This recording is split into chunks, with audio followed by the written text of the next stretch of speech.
is, of course, Pride Month, a time to reflect on progress in the LGBTQ community and recognize those who have fought for increased equality and visibility.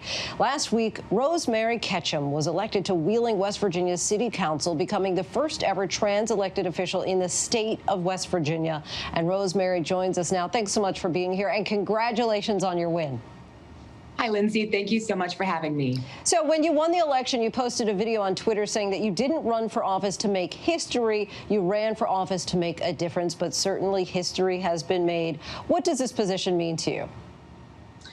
It means so much to me. I find so much love in the city of Wheeling, and we call ourselves the friendly city. And it matters so much to me because so many folks are surprised that a trans candidate could win in a place like West Virginia.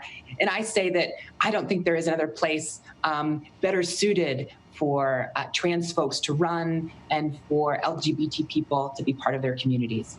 Wheeling, West Virginia has issues with opioid addiction and homelessness. You say that you're qualified to help solve those kinds of problems because of your past work running a local mental health facility and your own family's personal experience with homelessness. What kind of policies do you hope to implement?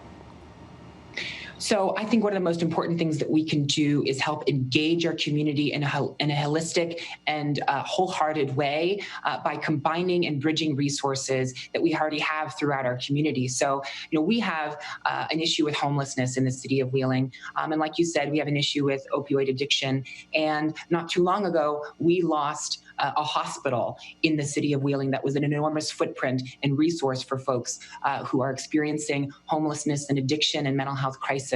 So as a city council person, I'm going to work really hard to bring back those resources and make as many resources in regards to mental health, addiction, and homeless advocacy available in my capacity as city council person.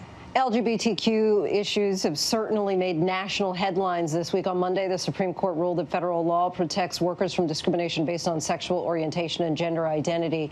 What was your reaction when that decision came down? And also, what impact do you think that will have on the LGBTQ community and workplaces?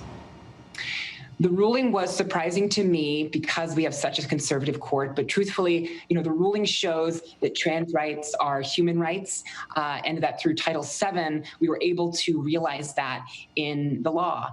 The 1964 Civil Rights Act, I think, was best suited to really permit us to make this ruling. And, I was also grateful that Justice Gorsuch was making the majority opinion there. I'm very confident that this will have serious implications in the way that we treat and organize around the LGBTQ plus community. And hopefully it will change the way LGBT folks actually can live their lives openly and fully and without discrimination. The Trump administration also recently erased health care protections for transgender patients, which may make it more difficult for trans individuals to fight against discrimination by doctors and hospitals.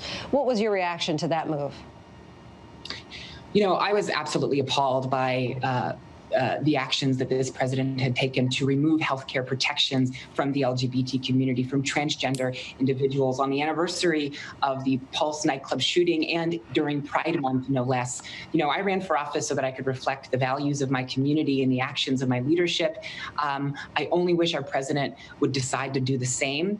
But with that said, this Pride Month has been perhaps the most convoluted and the most fascinating one that I'm ever lived through.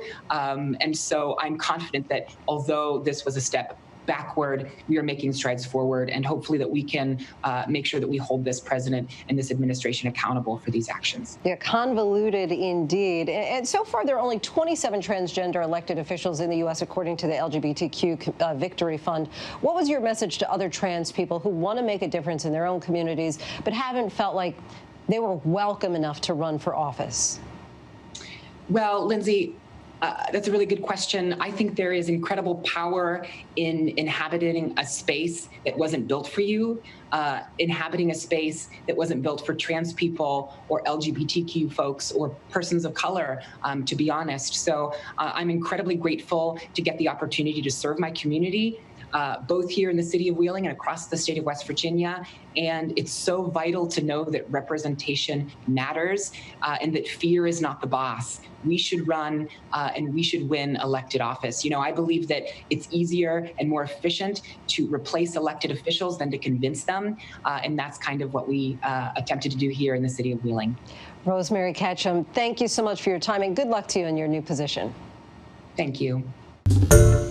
Hi, everyone. George Stephanopoulos here. Thanks for checking out the ABC News YouTube channel. If you'd like to get more videos, show highlights, and watch live event coverage, click on the right over here to subscribe to our channel. And don't forget to download the ABC News app for breaking news alerts. Thanks for watching.